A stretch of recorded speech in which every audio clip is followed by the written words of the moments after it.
1980, um choro duplo ecoou pelos becos de barro do complexo do Alemão, anunciando a chegada de duas almas idênticas, que já nasceram com a sombra do asfalto quente cravada na testa.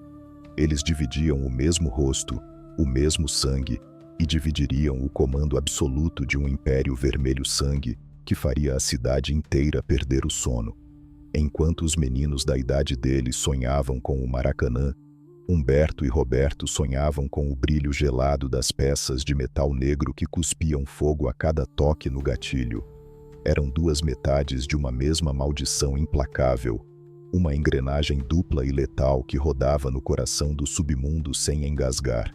Quando um sorria ironicamente, o outro já estava com a ferramenta engatilhada, pronto para fechar as contas de quem cruzasse a linha.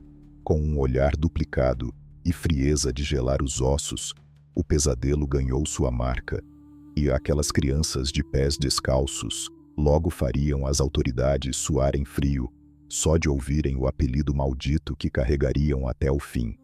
Se você quer descobrir como esse cara virou o maior chefão do submundo brasileiro, já se inscreve no canal Chefões do Submundo e deixa o nome do próximo patrão que você quer ouvir nos comentários. O cenário da infância deles não tinha cartões postais bonitos, nem a brisa suave do mar. O complexo do Alemão daquela época era um labirinto de vielas escuras, onde o sol batia torto e o eco dos foguetes cruzava o céu para avisar que os homens de preto estavam subindo a ladeira com sede de caça. Humberto e Roberto cresceram respirando a poeira seca dessa realidade, aprendendo cedo que naquele chão de terra batida, a lei não vinha da política, mas sim de quem tinha a ferramenta mais pesada no ombro. Não demorou quase nada para que os cadernos fossem trocados pela cartilha velada da firma. O aprendizado no alto do morro é veloz e não perdoa os fracos de espírito.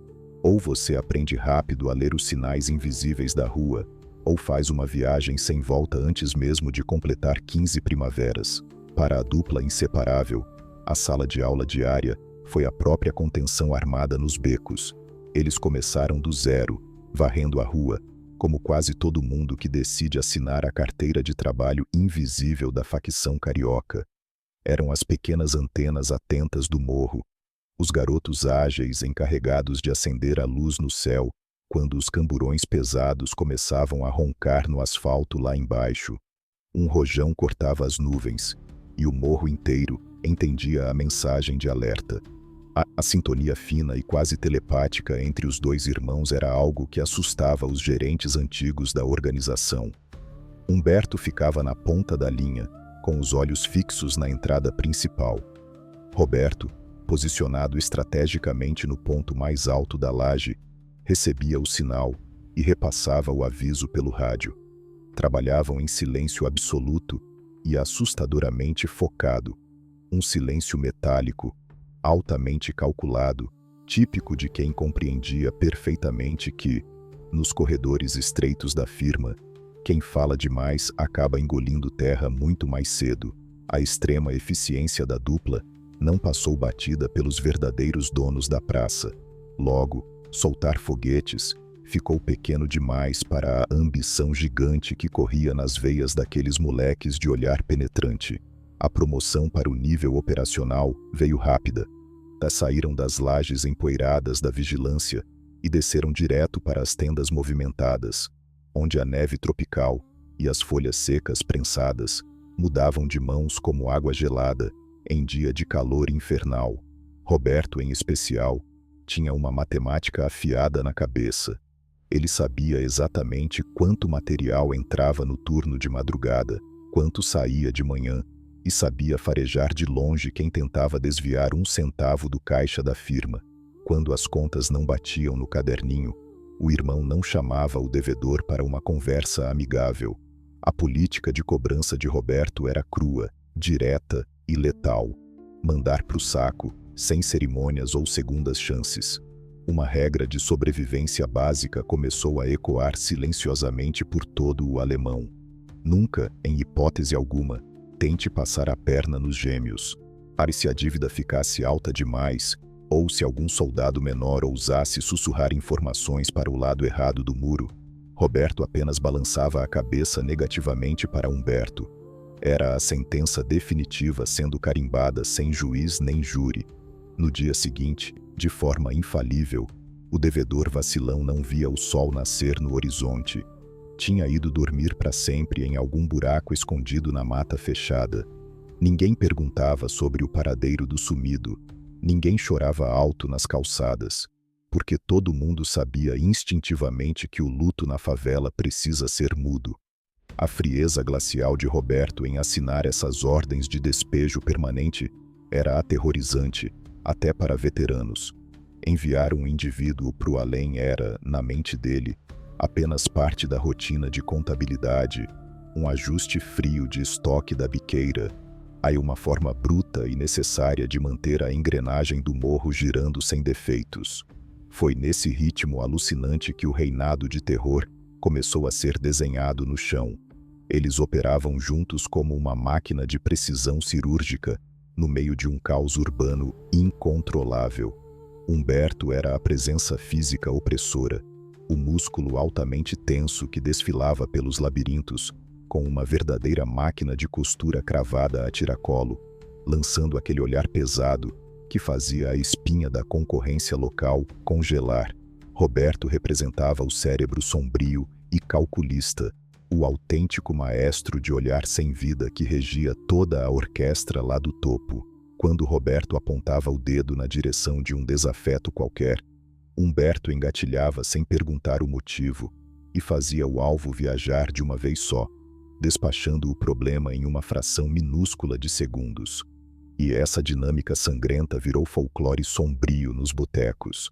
As mães mais prudentes recolhiam seus filhos da rua mais cedo, quando a sombra comprida dos irmãos cruzava a esquina mal iluminada. Lá vem os meninos, entra e tranca o portão, diziam as vozes trêmulas pelas frestas de madeira. Foi por essa eficiência automática e brutal de limpar o terreno para a facção que o batismo nas ruas foi finalmente oficializado pelos mais velhos. O submundo não tinha mais tempo para chamá-los pelos nomes civis fracos. O novo apelido de guerra grudou na pele deles como pólvora fresca recém-queimada. A facção inteira passou a reverenciar os dois sob um único escudo, uma patente temida de norte a sul do Rio. Irmãos Metralha. Roberto assumiu a identidade pesada de Irmão Metralha de forma visceral. A alcunha era assustadoramente perfeita.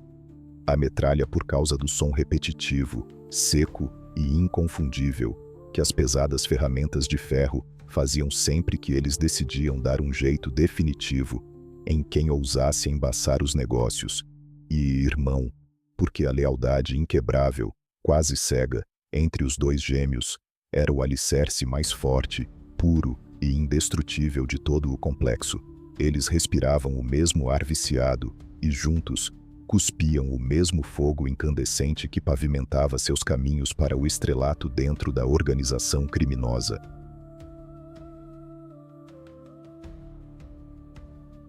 A patente recém-conquistada de Irmãos Metralha não era apenas uma medalhinha barata pendurada no pescoço, era um selo de aprovação direto das cabeças coroadas da firma, com a confiança cega e inabalável da cúpula firmada sob seus pés. A dupla meteu a bota na porta do submundo e não parou mais de subir. O complexo do Alemão transformou-se na base de operações inesgotável, de onde escoava toda a neve colombiana brilhante e a erva verde prensada que abastecia o asfalto sedento.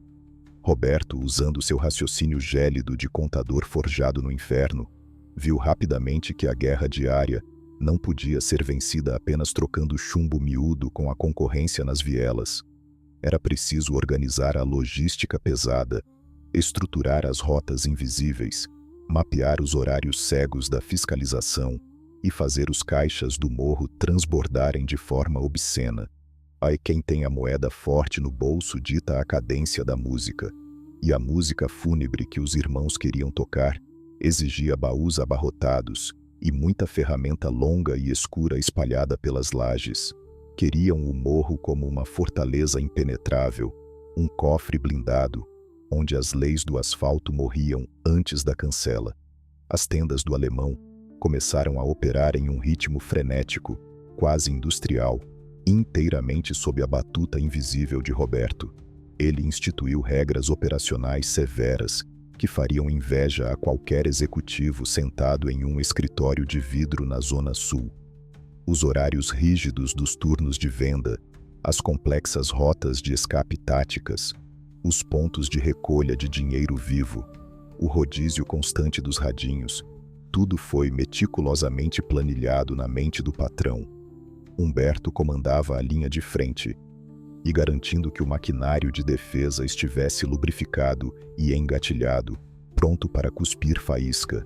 Ninguém, absolutamente nenhum estranho, cruzava a fronteira do morro sem que a notícia subisse como um sussurro e chegasse aos ouvidos dos gêmeos. As bocas passaram a ser autênticos caixas eletrônicos funcionando 24 horas por dia, totalmente blindadas por soldados de olhar sombrio, que carregavam pesados tubos de ferro escuro, dispostos a fazer chover brasa cruzada ao menor estalo. A dupla consolidava um verdadeiro império, construído com concreto armado, e um cheiro eterno de pólvora pairando no ar. Roberto detinha o controle matemático absoluto. Ele sabia com exatidão quantas gramas de poeira branca entravam no turno da madrugada e quantos maços de notas amassadas deveriam retornar à base. Qualquer centavo fora do lugar não era simplesmente um erro, era encarado como uma ofensa pessoal que exigia uma correção imediata. Mas a glória de gerenciar a principal e mais rica artéria da facção cobrava um preço altíssimo em lealdade. O excesso de poder no topo da cadeia alimentar atraía invariavelmente os olhares invejosos de todos os cantos obscuros, tanto das fardas cinzas corrompidas lá embaixo, sedentas por uma fatia maior do bolo, quanto de lobos famintos e ambiciosos infiltrados dentro da própria matilha vermelha. As traições rasteiras começaram a surgir sorrateiras como erva daninha, com sussurros de gente gananciosa querendo puxar o tapete dos metralha. Foi justamente nessa época de instabilidade velada que a verdadeira e assustadora essência de Roberto brilhou mais forte na escuridão. O patrão desconhecia solenemente o conceito civilizado de advertência verbal, de suspensão temporária ou do luxo de uma segunda chance. Para o cérebro gélido de Roberto, o ato do perdão era uma falha de caráter incurável, uma fraqueza imperdoável e patética que custava perda de território. Quando o chefe descobria, através da sua densa e invisível rede de informantes, que algum vapor novato estava desviando o material das mesas ou repassando o mapa vulnerável das bocas para os inimigos jurados, a resolução adotada era de uma brutalidade cirúrgica. Ele simplesmente abria o seu caderninho, circulava o nome do infeliz com uma caneta azul comum e, em silêncio, balançava a cabeça na direção de Humberto. A ordem silenciosa não precisava de eco, apagar as luzes e arrancar a sombra daquele que tentou ser mais esperto que o dono do tabuleiro. E o processo de faxina no morro era executado com uma naturalidade macabra, beirando o terror psicológico absoluto. Aqueles que caíam na malha fina e sem falhas do irmão Metralha jamais recebiam a clemência de um tiro rápido no beco escuro, porque o patrão achava feio sujar a calçada onde as crianças empinavam pipa. Não. A punição dentro das regras da firma precisava ser profundamente didática. Um teatro aterrorizante montado exclusivamente para educar o resto da comunidade indisciplinada.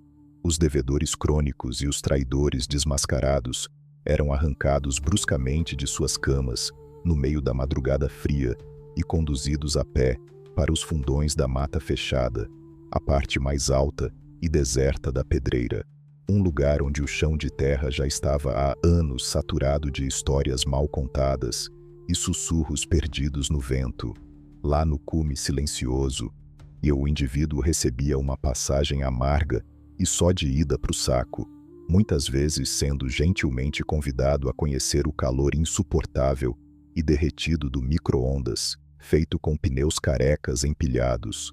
As chamas alaranjadas dançavam alegres no escuro, consumindo a carne e apagando as provas definitivas da traição, enquanto as mães desesperadas lá nas vielas precisavam segurar o pranto entalado na garganta ao receberem a notícia fria de que o filho tinha ido viajar.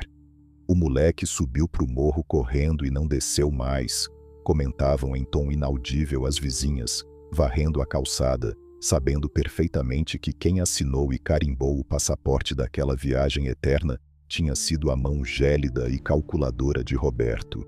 A fama espinhosa e pesada dessa dupla implacável ultrapassou rapidamente as imensas barricadas de cimento do comando e rasgou a bolha da favela e desceu ladeira abaixo para o asfalto quente.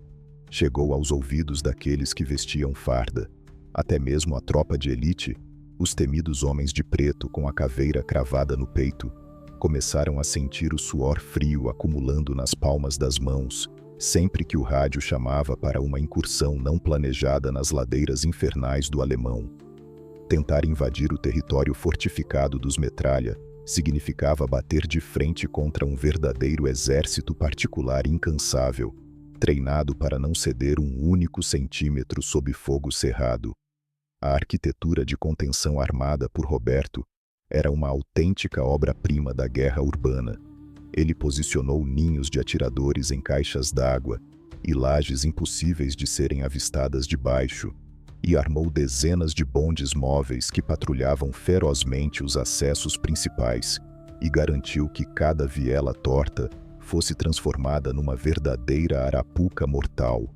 Quando os cães farejadores do estado ousavam cheirar a entrada da favela com a intenção de subir, a resposta da montanha era brutal. Uma sinfonia ruidosa e ensurdecedora de máquinas de costura importadas, rasgando o vento grosso, mandando chuvas de chumbo derretido na direção das viaturas. O recado era claro. Ali, no topo daquele castelo, a caneta do juiz não possuía tinta. Naquele latifúndio impenetrável, a única lei suprema era a gravidade, e o dedo pesado de Humberto repousado calmamente no gatilho, guiado como um fantasma pelos olhos negros e desprovidos de alma de Roberto. Assim, o Rio de Janeiro tremia inteiro debaixo da sola dos seus tênis sujos.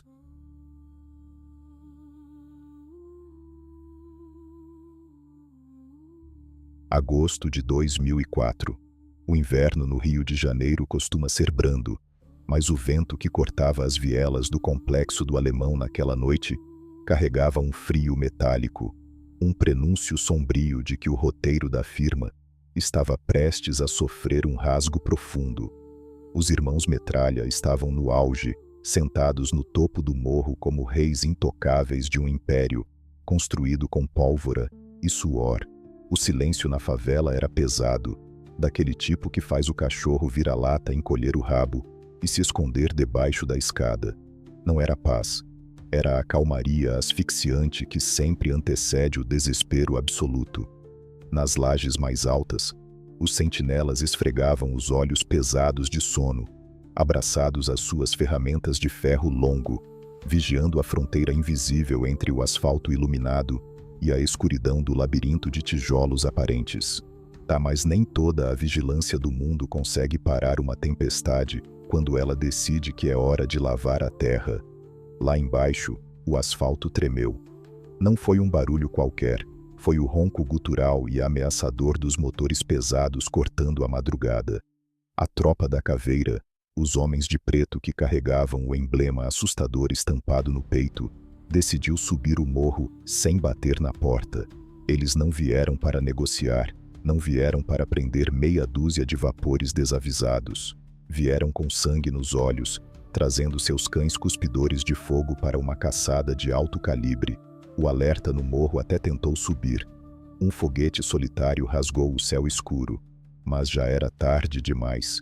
O batalhão do osso já havia furado a primeira contenção, esmagando as barricadas flamejantes com seus monstros de aço blindado. A invasão foi cirúrgica e devastadora, e em questão de minutos, o ar denso da favela foi rasgado pela pior das sinfonias, o canto estridente da chapa quente. A noite virou dia. O céu foi iluminado pelos clarões curtos e secos das máquinas de costura operando em capacidade máxima. Era uma autêntica chuva de aço que caía de todos os lados, furando tijolos, estilhaçando telhas de zinco e derrubando caixas d'água. De um lado, a tropa do Estado avançava como um rolo compressor, disparando furiosamente contra qualquer sombra que se movesse nas ruelas. Do outro, o Exército Vermelho do Morro respondia com o ódio acumulado de quem não tem para onde correr. No coração do confronto, a geografia do alemão jogava a favor e contra os moradores ao mesmo tempo. Cada laje virava uma trincheira improvisada, cada janela quebrava sob o impacto de chumbo grosso voando sem destino. Mas os cães do asfalto latiam de maneira furiosa, soltando rajadas longas que desmanchavam o reboco fresco das paredes. No olho daquele furacão de desespero, os gêmeos se posicionaram. Humberto, como sempre, puxou a linha de frente. Ele não recuava 1 milímetro, transpirando em bicas. Com a camisa colada ao corpo largo, ele parecia um maestro regendo a destruição. Com sua ferramenta de longo alcance cravada no ombro, ele distribuía faíscas na direção da via principal, tentando segurar a maré negra que engolia o território. Roberto estava logo atrás, coordenando o recuo tático pelo rádio, gritando ordens que se perdiam no barulho ensurdecedor dos estalos secos. A poeira dos escombros misturava-se ao cheiro acre do metal queimado, ardendo nos olhos e sufocando os pulmões da linha de contenção. Foi nesse cenário de puro caos urbano, aonde a linha entre o céu e o subsolo desaparece completamente, que o destino cobrou a fatura mais cara de toda a história dos Metralha. A sincronia quase telepática dos irmãos foi estilhaçada em uma fração de segundo. Um clarão rápido na esquina do beco. Um som abafado, oco, terrivelmente diferente dos outros. Humberto parou. A pesada máquina de costura escorregou de suas mãos suadas, caindo no chão de terra batida com um baque surdo. Roberto sentiu o tranco fantasma no próprio peito, antes mesmo de ver o irmão desabar. Era como se metade de sua existência tivesse sido arrancada a frio com um alicate enferrujado. O gigante da linha de frente dobrou os joelhos lentamente. O olhar pesado e furioso de Humberto, que antes fazia a concorrência tremer as bases, agora perdia o foco rapidamente, encarando um ponto vazio no escuro. As luzes se apagaram para Humberto ali mesmo, no chão sujo do beco que ele jurou defender. Ele não disse uma última frase de efeito. Não houve espaço para lamentos dramáticos. O impacto foi seco, cirúrgico e definitivo. O gêmeo valente recebeu a passagem direta para o além, sendo forçado a fechar as contas com a rua de maneira brutal e impiedosa.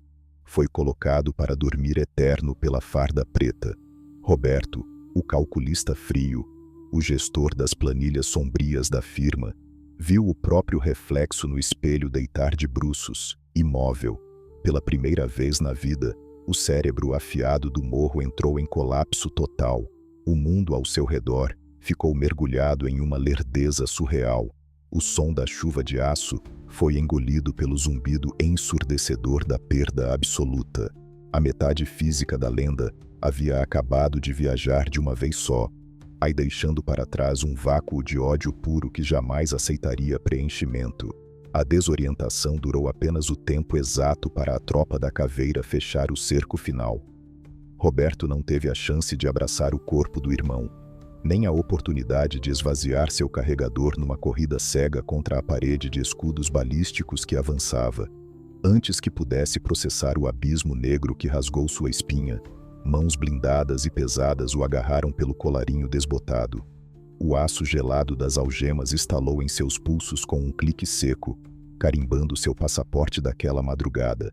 Ele foi arremessado no fundo áspero do camburão, o rosto ralando contra o metal com cheiro de ferrugem e pavor antigo.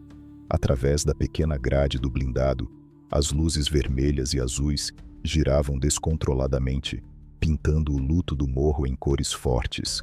E a favela inteira espiava por frestas de madeira, em um silêncio sepulcral, observando a queda do patrão. A operação foi o troféu de ouro da noite. Na delegacia de triagem, sob a luz branca e clínica, dezenas de flashes estouraram em cima do rosto pálido do chefão recém-capturado. Os fotógrafos das páginas policiais se estapeavam pelo melhor ângulo do indivíduo que coordenava o fluxo de milhões em pó branco e armaduras. Ele mantinha a coluna reta, mas os olhos de Roberto eram duas poças vazias e congeladas. Os homens engravatados sorriam abertamente para as lentes, batendo no peito para anunciar que a espinha dorsal do movimento no alemão estava partida em várias partes. Eles garantiam aos microfones que tinham limpado a praça, que fecharam o caixão do Império Metralha para sempre, e acreditando que a ausência do músculo significava a falência múltipla do cérebro. A ilusão das autoridades beirava a ingenuidade infantil.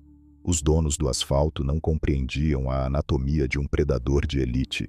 Eles acharam que, ao obrigar Humberto a dormir para sempre e trancar Roberto num labirinto de grades e concreto armado, o problema estava resolvido.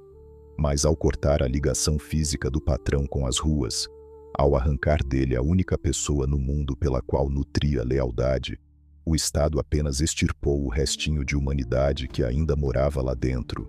A mente de Roberto operava agora livre de qualquer freio emocional. O jovem ambicioso que soltava foguetes na laje desapareceu completamente.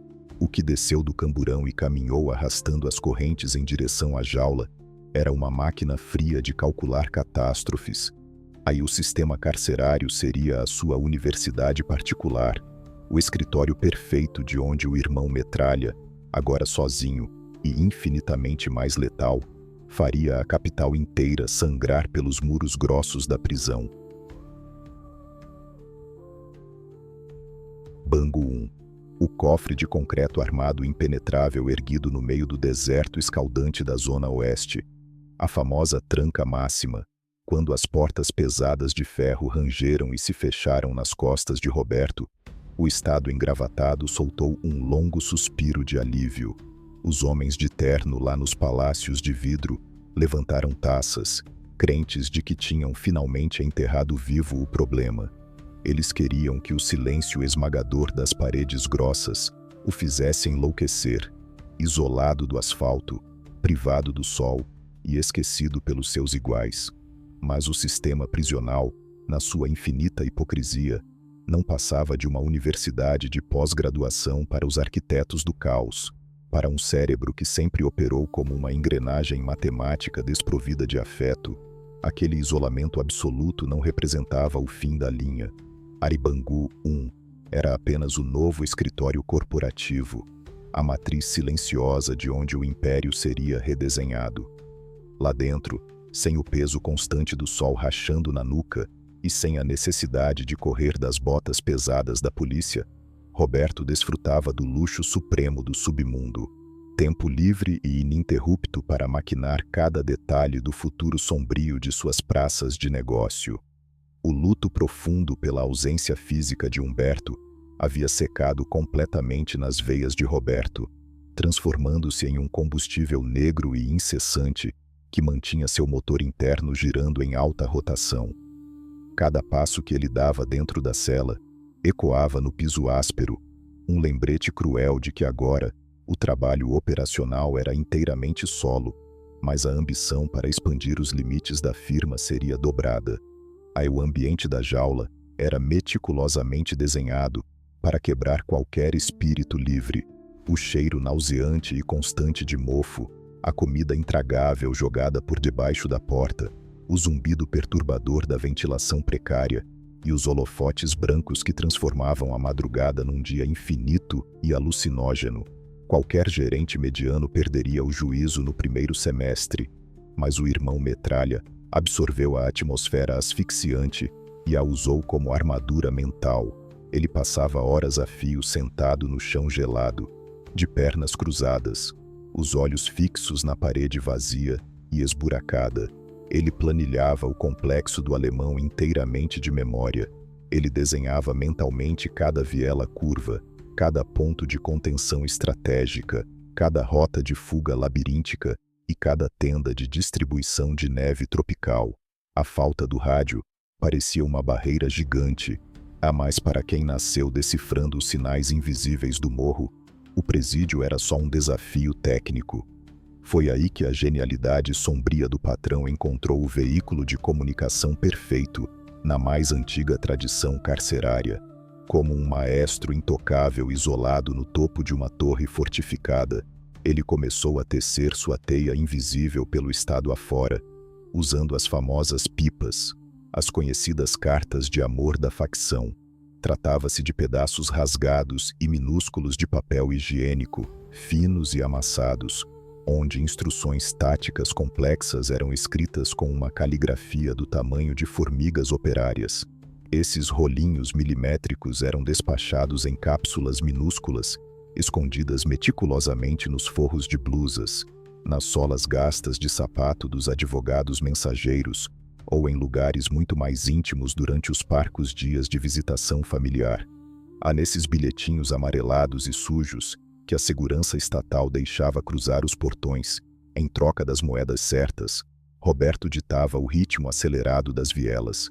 Cada pipa que levantava voo para fora da tranca representava uma ordem expressa e irrecusável, um decreto real, despachado no escuro. A sintonia da firma não dependia mais de chiados nos rádios comunicadores. O papel dobrado corria rápido de mão em mão nas calçadas de terra, e o exército inteiro curvava a coluna em obediência cega. O verbo do chefão castigava a rua no absoluto silêncio. A maior e mais devastadora manobra administrativa no tabuleiro prisional de Roberto foi a captura total do sistema nervoso central da organização. A reverenciada caixinha, aquele fundo de reserva gigantesco, aí o baú do tesouro infinito que servia unicamente para custear a compra massiva de máquinas de costura importadas, bancar os defensores engravatados e garantir a paz comprada com os homens de distintivo. De dentro do seu cubículo gelado de poucos metros, o irmão Metralha implementou uma auditoria financeira puramente implacável. Ele aplicou nas finanças globais da facção a mesma matemática fria que o consagrou nas biqueiras menores do alemão. Ele sabia incrivelmente, centavo por centavo, quanto cada morro e cada favela consorciada deveria render no fechamento das madrugadas. Ele sabia a cotação exata e flutuante da carga atacadista de folhas secas prensadas que descia à fronteira. Se a matemática relatada nos bilhetes não batesse com o seu cálculo mental, o aviso de cobrança descia redondo e afiado na pipa seguinte. A quem ousasse atrasar o repasse da firma, ou tentasse maquiar a contabilidade fajuta para embolsar o troco do caixa central, entrava diretamente no alvo principal do patrão. O braço esticado do irmão Metralha provou ser infinito, sufocando os devedores através das grossas barras de ferro. A rua aberta, porém, costuma ter uma memória assustadoramente curta e infiel. Aos olhos cegos de alguns gerentes novatos e afoitos, crias que cresceram o olho nas moedas soltas, depois que a tranca de cimento engoliu o patrão de vez, a ausência física representava território livre. Acharam ingenuamente que podiam assumir as lajes mais cobiçadas, encher os próprios bolsos com o suor alheio e engavetar o imposto obrigatório da facção. Um erro letal de cálculo. Roberto não precisou esmurrar as grades com ódio, nem levantar a voz uma única oitava. Ele apenas rabiscava friamente o apelido do traidor no seu correio fantasma diário e despachava a ordem de despejo. No asfalto, a execução da ordem era religiosa. Os atrevidos sumiam do mapa rapidamente. Recebiam convites inesperados para o banho de fogo no micro-ondas de pneus empilhados ou viajavam apenas com bilhete de ida para o fundo da Baía Escura. A assinatura metódica de Roberto cravava o terror psicológico nos corações dos próprios aliados. Um gerente atrasar míseros 5 minutos para enviar o malote da semana já fazia a tropa inteira suar frio de pavura. O patrão não precisava do toque brutal de Humberto. O exército de espectros encapuzados na rua fechava todas as contas. Essa eficiência gerencial fria para governar das profundezas e o dom raro de multiplicar fortunas viraram o destaque no pavilhão dominado pelas lideranças. As relíquias, aqueles coroas intocáveis e cansados de guerra que lançaram as sementes vermelhas décadas antes, analisaram o novato com "a década virou", e a cidade precisava vestir uma máscara de veludo para agradar aos gringos. Com a agenda lotada de mega-eventos batendo na porta do calendário, o asfalto entrou em pânico e decidiu que era hora de dar uma maquiada pesada na sala de visitas. A solução mágica saída dos gabinetes climatizados foi espalhar peões de farda azulada nos pontos mais altos das comunidades, os chamados agentes da pacificação, uma vitrine lustrosa para vender a ilusão de que o leão selvagem finalmente tinha sido domado. Quando a Rádio Favela chiou a notícia de que a tropa do Estado ia subir o Alemão de mala e cuia para montar residência fixa, o desespero cego tomou conta de muitas lideranças menores. O sangue quente subiu a cabeça dos frentes de morro.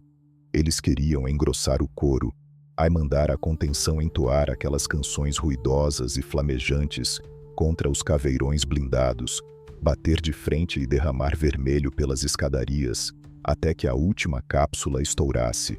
Porém, Roberto, acompanhando o tabuleiro de longe, pela escotilha de Bangu 1, balançou a cabeça em um não silencioso e categórico.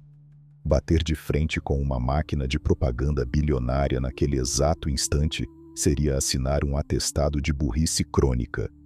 O xadrez sombrio do submundo exigia um movimento muito mais frio, um recuo tático de mestre absoluto. As pipas que desceram pelos esgotos da tranca máxima carregavam uma caligrafia ainda mais metódica e imperativa do que de costume. A cartilha do irmão Metralha não pregava a resistência armada tradicional em cenários desfavoráveis, e ele ensinou à sua matilha a arte de desaparecer por completo em plena luz do dia. A ordem era taxativa: recolher imediatamente todas as garras de ferro, as ferramentas compridas e barulhentas, que até ontem eram exibidas como troféus de ouro nos ombros suados dos vapores, tinham que sumir do mapa sem deixar poeira. Os barris azuis de plástico foram enterrados sob 3 palmos de lama na parte mais densa da floresta, escondendo toneladas preciosas de aço, óleo e pólvora. As bancas improvisadas que vendiam a neve tropical e os blocos de tijolos prensados fecharam as portas de madeira num estalar de dedos. A firma virou fumaça. O material mais caro da praça agora viajava espremido nos fundos falsos das mochilas dos entregadores de pão, ou nas cinturas finas de garotas que sorriam acenando para as patrulhas enganadas. O alemão não abaixou a cabeça por covardia ou fraqueza. A base apenas encolheu o estômago para se misturar perfeitamente à paisagem urbana. Roberto transformou seu exército barulhento num coletivo hostil de fantasmas. Quando os soldados de azul subiam os becos espremidos com a mão trêmula colada no coldre, deparavam-se apenas com a parede gélida da lei do silêncio, um silêncio pesado e opressor que ria abertamente da pacificação. Contudo, a presença forçada e ininterrupta daqueles forasteiros fardados no topo da laje começou a germinar uma semente altamente apodrecida no meio do povo: a língua frouxa. Alguns indivíduos iludidos pelo sorriso artificial da câmera de televisão acharam ingenuamente que a mudança de comando era uma virada definitiva e decidiram brincar de antena, decochichando rotas de paióis escondidos direto no ouvido dos oficiais em troca de falsos tapinhas nas costas. O cérebro calculista do patrão não tolerava qualquer tipo de falha no sistema imunológico da sua facção. Traição, no dicionário blindado do comando, é uma rasura feia que jamais se apaga passando borracha. Apaga-se simplesmente arrancando a folha inteira do caderno com violência. Roberto não gastava seu valioso tempo de cela convocando reuniões comunitárias diplomáticas ou ouvindo justificativas vazias escorrendo por cartas tortas. A ordem de saneamento básico do morro era despachada da prisão sem o menor pingo de misericórdia. O dedo duro que cruzasse a faixa vermelha da lealdade recebia uma convocação sumária para visitar a parte mais deserta da pedreira à meia-noite, Lá no alto, longe dos olhos da lei, aí ele conhecia intimamente o calor insuportável do infame micro-ondas.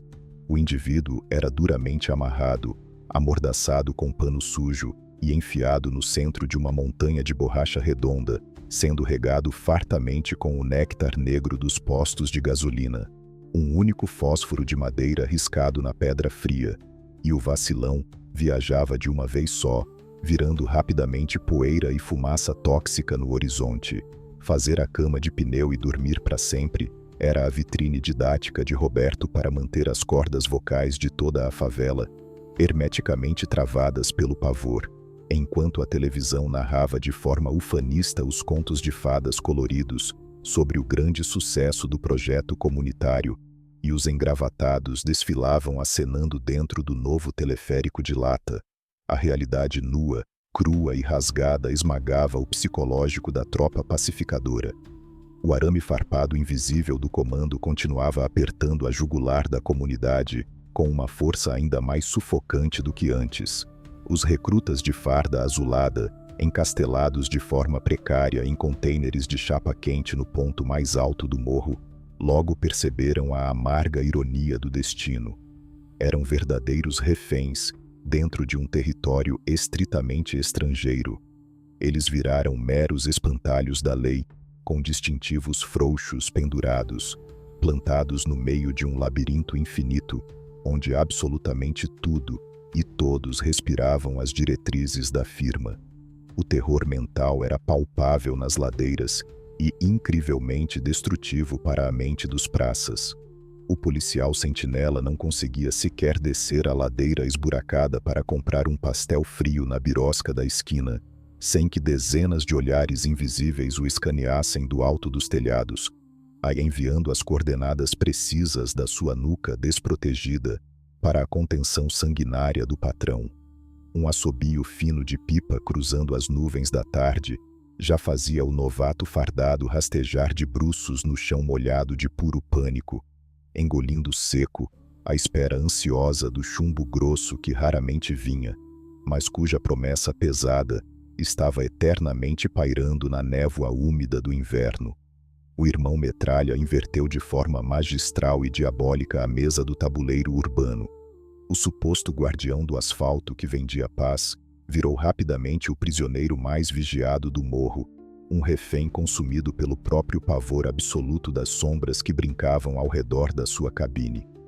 Lá na fortaleza encardida e úmida da zona oeste, as planilhas mentais do chefão nunca chegaram perto de fechar o mês no vermelho escuro.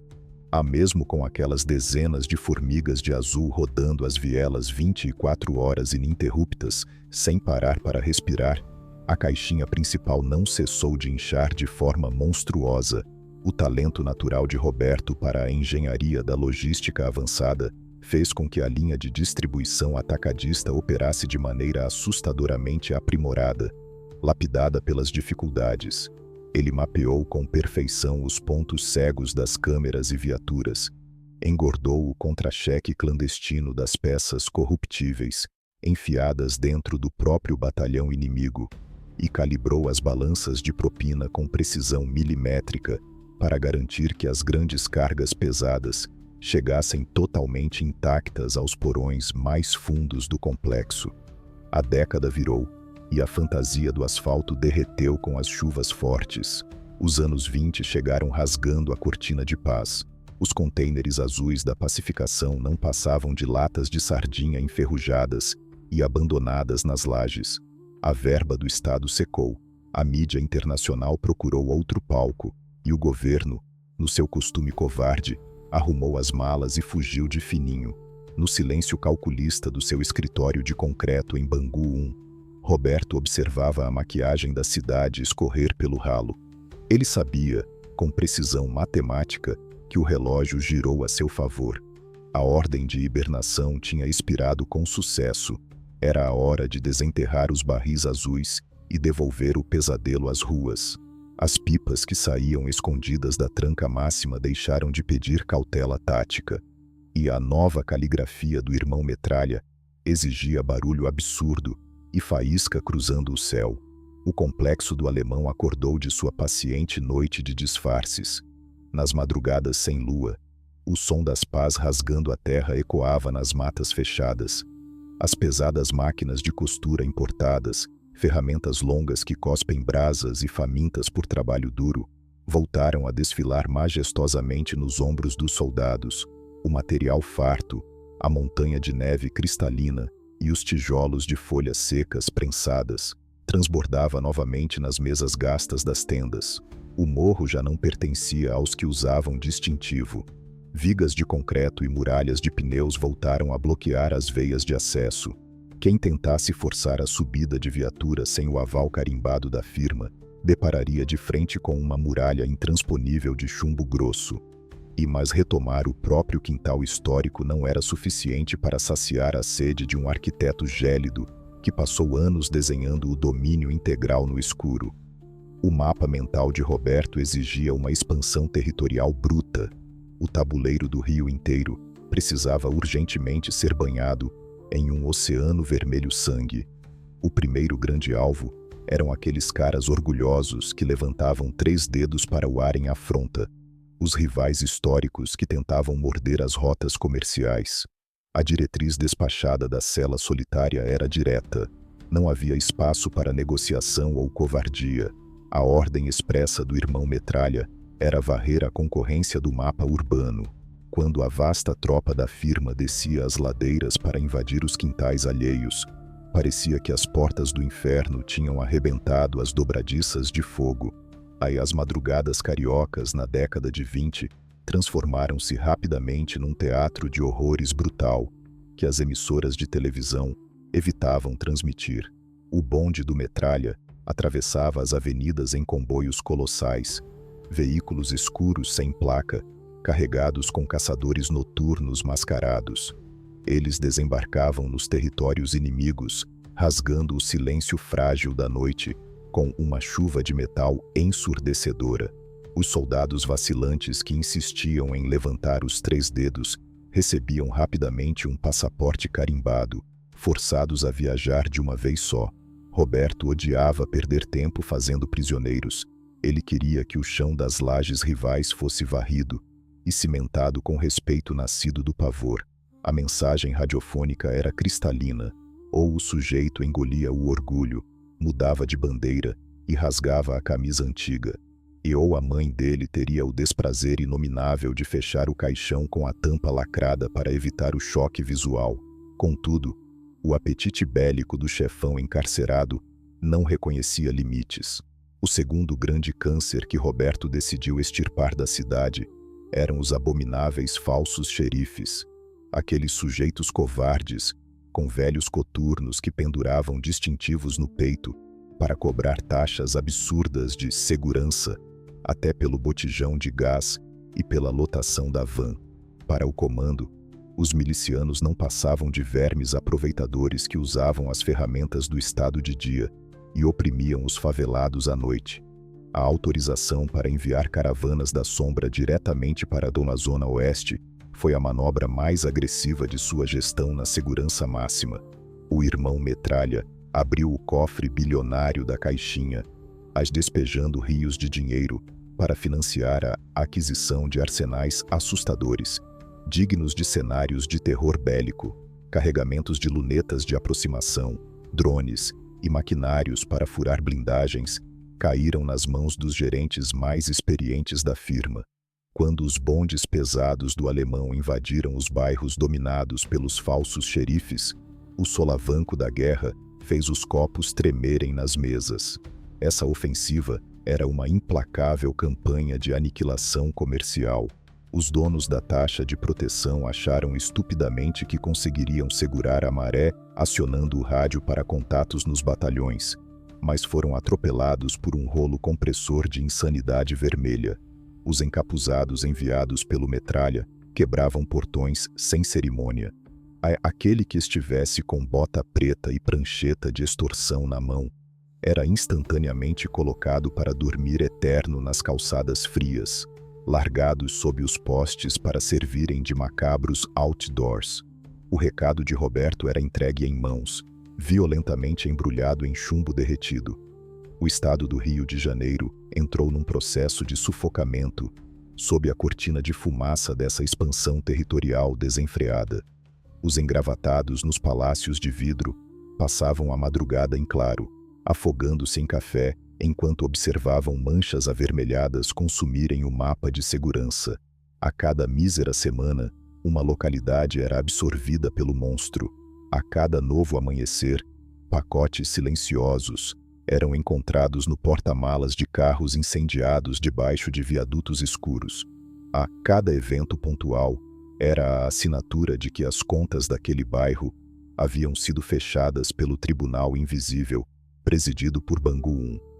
A alta cúpula finalmente percebeu, da forma mais humilhante possível, que a besta fera alimentada no isolamento possuía agora braços tentaculares capazes de asfixiar cada beco, cada avenida e cada município vizinho. Roberto de Souza Brito, a mente obscura que entregou metade da alma para o solo do Alemão anos atrás, governava sua praça de maneira puramente tirânica. Ele não gastava voz, ele não sujava as mãos lavadas na cela. O simples murmúrio do seu nome de guerra, sussurrado nas frestas das visitas íntimas, viajava quilômetros de rodovias e fazia os falsos donos da cidade entrarem em desespero. E a engrenagem infernal que ele reconstruiu processava montanhas de neve tropical e mandava pilhas de desafetos para o além, com a fluidez burocrática de um contador cínico. A justiça, na sua imensa soberba, trancou a pior tempestade da cidade numa caixa, acreditando cegamente que o concreto abafaria o terror. Mas o irmão Metralha provou que as paredes grossas de segurança máxima apenas melhoravam a acústica do seu inabalável e sangrento império carioca. Outubro de 2025. O caldeirão de pressão da cidade maravilhosa atingiu o limite crítico e transbordou fervendo. O asfalto sangrava quase diariamente, e os palácios de vidro blindado no centro da metrópole não tinham mais desculpas esfarrapadas para dar nos microfones. A humilhação pública imposta pelas orientações em papel do irmão Metralha engasgou de vez na garganta das autoridades engravatadas. A firma estava muito maior, infinitamente mais pesada e incrivelmente mais insolente do que nunca. Bater de frente com a contenção do complexo do Alemão já não era mais uma simples operação urbana. Era tentar invadir uma verdadeira fortaleza autônoma, armada até as vigas, com cilindros de chumbo quente. O Estado, acuado contra as cordas do ringue, pressionado pelas câmeras do mundo inteiro e sentindo as próprias pernas bambearem, e resolveu que era o momento de chutar a mesa de negociações para fora do mapa. Não enviaram recados velados, não tentaram desenhar acordos fantasmas pela porta dos fundos. Os gabinetes apertaram o botão vermelho do pânico incondicional, assinando de forma definitiva a papelada para a maior e mais esmagadora faxina geral que a Zona Norte carioca já havia testemunhado em sua longa e sofrida história. O objetivo tático, cravado furiosamente nas lousas de planejamento, era cristalino: asfixiar a Penha e o Alemão no mesmo exato minuto, num abraço apocalíptico de aço e fogo que não deixasse nenhuma parede de tijolos de pé. Quando o relógio marcou as 3 da madrugada fria, o chão batido da viela não apenas tremeu, ele pareceu rachar ao meio sob o peso da retaliação estatal. As ladeiras foram repentinamente engolidas por um comboio interminável de monstros blindados pesados. Os caveirões obscuros avançavam estilhaçando as barricadas de trilhos de trem e blocos de concreto, como se fossem meros palitos de fósforo.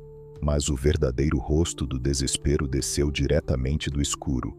O céu sem estrelas foi violentamente rasgado pelo zumbido gutural dos imensos pássaros de ferro.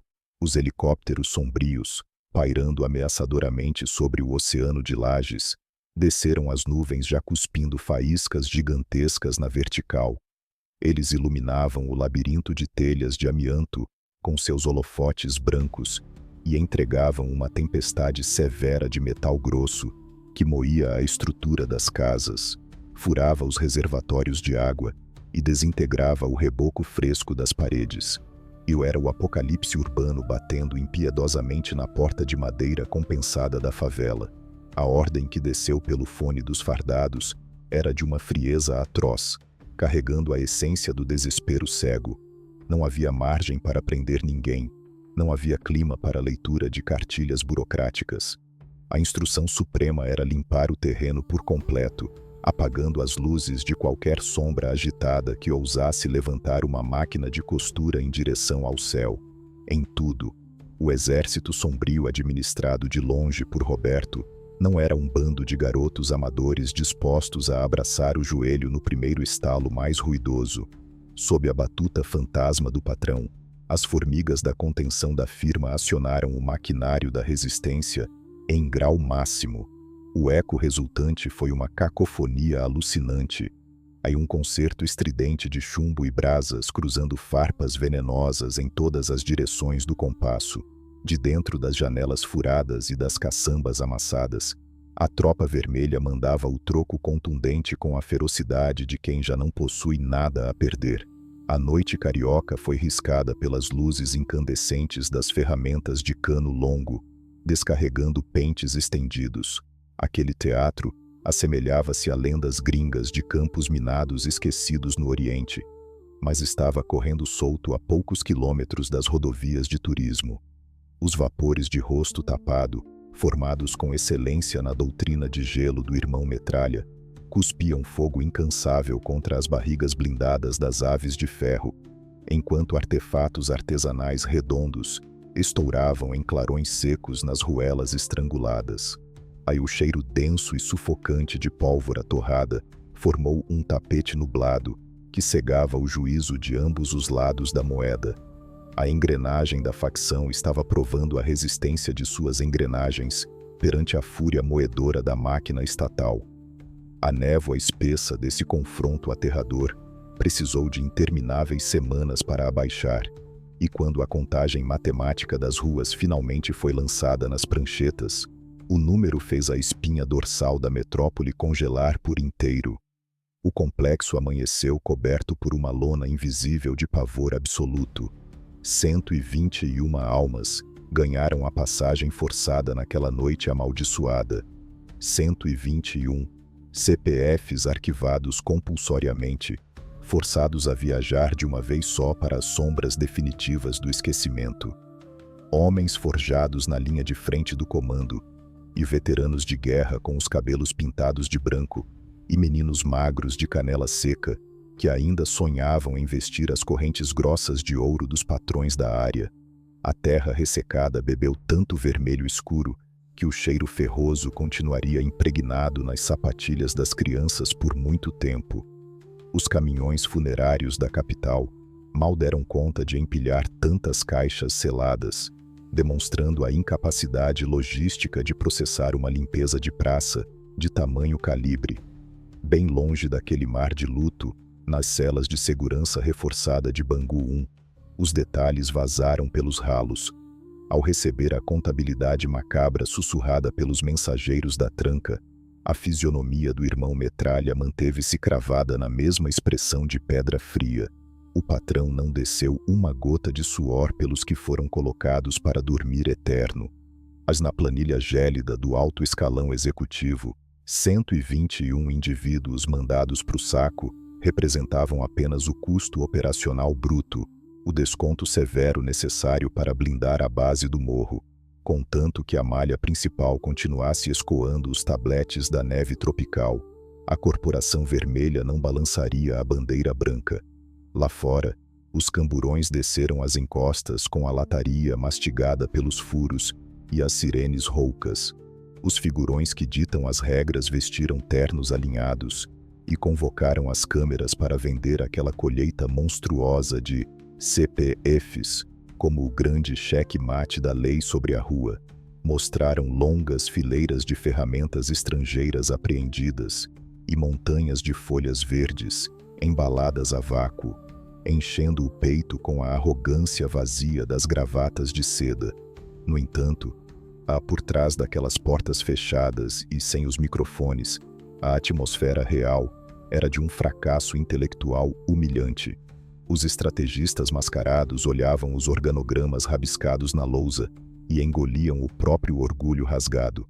A arquitetura comercial da firma, apesar de severamente podada e estraçalhada, permanecia em pé, zombando abertamente da ofensiva. As bocas e trancas da Penha e do Alemão, em meras 72 horas de recesso, reabriram as pequenas cancelas para voltar a despachar as minúsculas ampolas de ilusão cara. Novos aspirantes prontamente ocuparam os postos fantasmas na vigilância das lajes. A roleta dos cifrões redondos girou com a mesma velocidade de antes. Foi nesse abismo de lucidez amarga que o Estado notou a própria tática ultrapassada. De nada valia derreter barris de balaços nos becos e mandar exércitos inteiros de peões fazerem a travessia eterna, enquanto o maestro da ópera continuasse deslizando as mãos nos teclados de Bangu 1. Limpar a poeira da superfície da favela apenas levantou mais sujeira no ar. A ficha afiada desceu guilhotinando as esperanças dos burocratas engomados, para que aquela roda gigante infernal de fechar as contas da cidade parasse de rodar afogada no vermelho. A cirurgia precisava rasgar diretamente o nervo central do problema. Era fundamental amputar o processador, que fazia o coração de chumbo pulsar.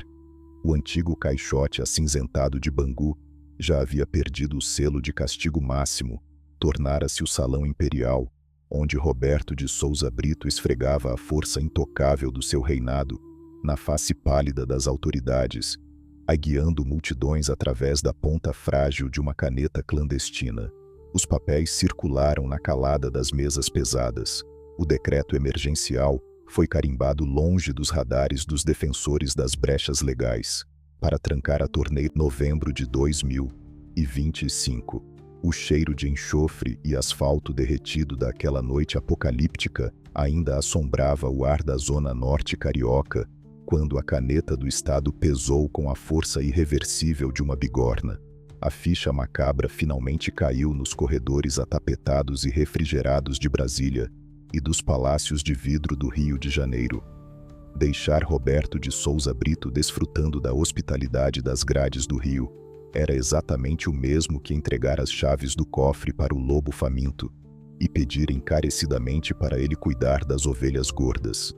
O escritório particular de concreto do irmão Metralha precisava ser implodido não com explosivos convencionais, mas sim com o peso esmagador da distância e do esquecimento absoluto.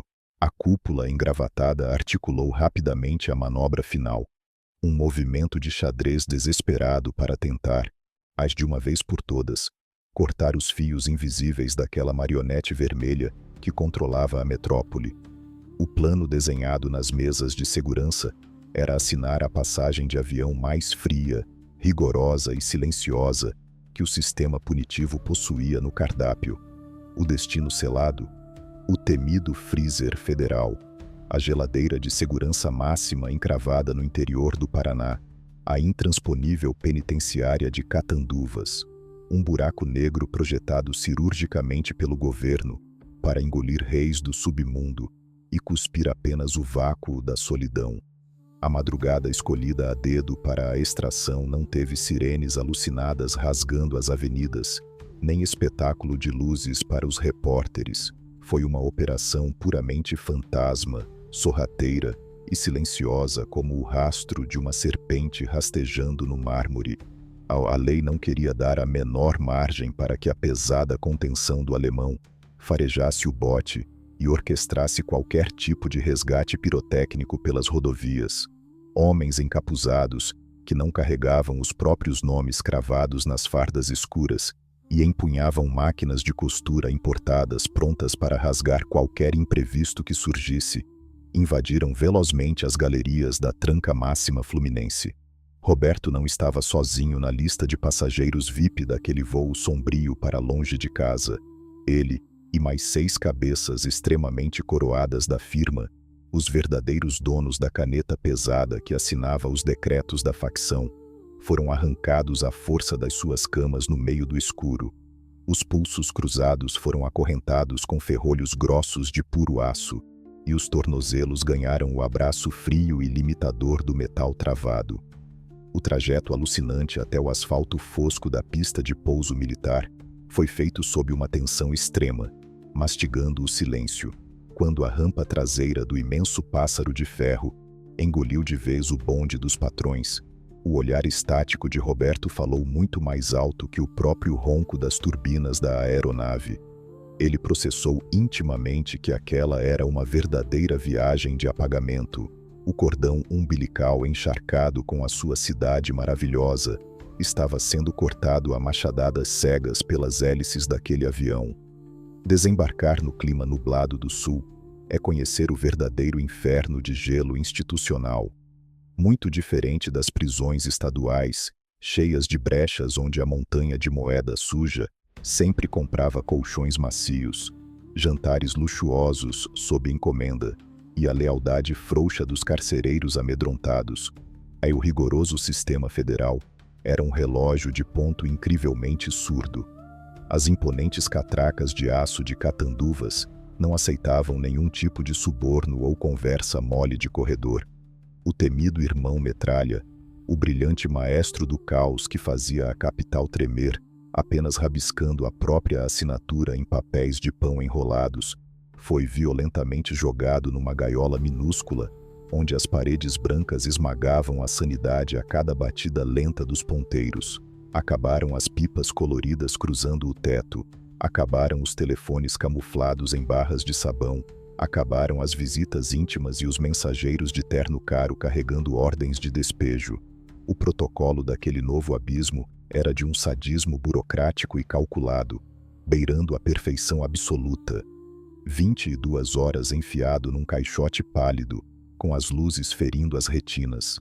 Aí apenas com o eco arrastado da própria respiração, seguidas por meras 2 horas cronometradas de banho de sol.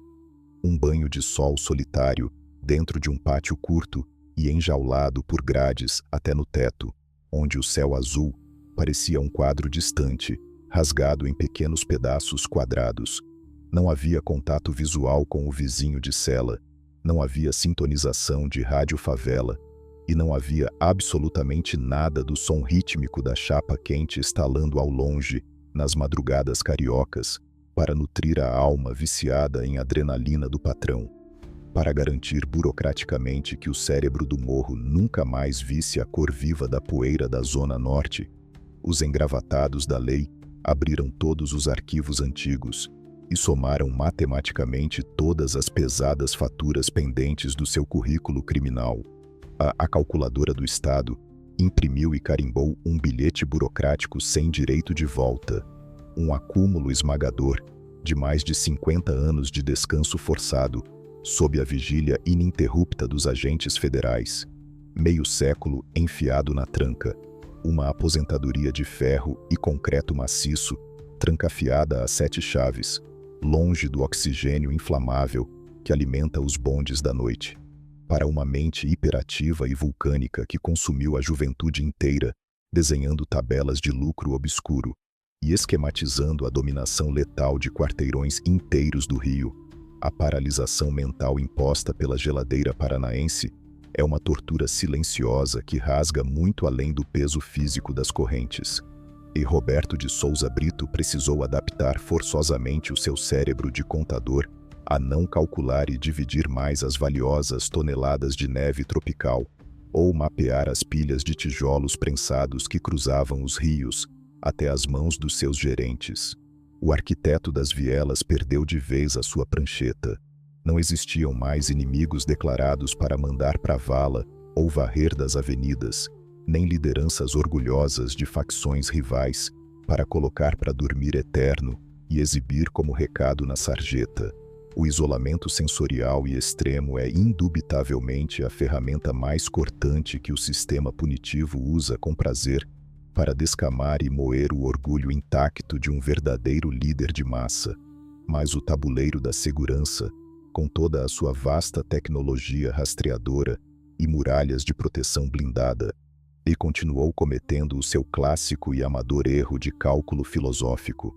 As autoridades acham ingenuamente que conseguem apagar um mito duradouro, apenas enterrando a carne do homem que o carrega. Contudo, Ao extirpar a figura gélida do irmão Metralha da visão diária das ruas esburacadas do Rio de Janeiro, o governo apenas injetou gasolina na fogueira, acelerando violentamente o processo de construção da sua divindade dentro das ladeiras esquecidas. A ausência do corpo físico dele serviu para alimentar as lendas urbanas noturnas, com doses cavalares de idolatria cega pelas novas safras. Lá no ponto mais alto das escadarias infinitas do complexo do Alemão, debaixo das lonas e dos becos labirínticos, o tempo impiedoso pareceu rir das cartilhas de pacificação da justiça. As vielas suadas de barro não engoliram aquele vácuo de poder com fraqueza. O exílio congelante do fundador jamais foi capaz de desmanchar ou sequer frear o giro da engrenagem da firma. Novos moleques inexperientes, nascidos já na era de sua ausência e tão desesperados pelo brilho frio do ouro, quanto Humberto e Roberto eram nos saudosos anos